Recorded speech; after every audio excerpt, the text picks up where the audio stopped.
નમસ્કાર વિદ્યાર્થી મિત્રો, સ્ટડી ઓફ સોશિયલ સાયન્સ ઈશ્વર સરની યુટ્યુબ ચેનલમાં આપનું હાર્દિક સ્વાગત છે। આજે મિત્રો આપણે જોઈએ કે ગુજરાતી વિષય જે છે, જે માતૃભાષાનો વિષય છે, એની અંદર પેપર સ્ટાઇલ કેવી રીતે લખવી એના તરફ આપણે આગળ વધીએ।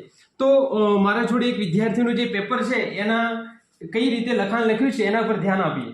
તો જે વિભાગ એ છે એની અંદર આપણે જોડકા યોગ્ય રીતે એનો જે જવાબ સામે આવે છે એ આ રીતે લખીશું।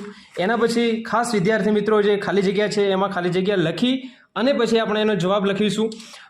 એક વાક્યના જે પ્રશ્નો છે એ આ રીતે લખીશું। એના પછી જે 2 માર્કની અંદર જે 2-3 વાક્યોની અંદર પૂછે છે એની અંદર ખાસ આપણે વચ્ચે સાહિત્ય પ્રકાર, લેખક અને મૂળ કૃતિ એટલે કે શામાંથી લેવામાં આવ્યું છે એ આપણે ધ્યાન રાખીશું।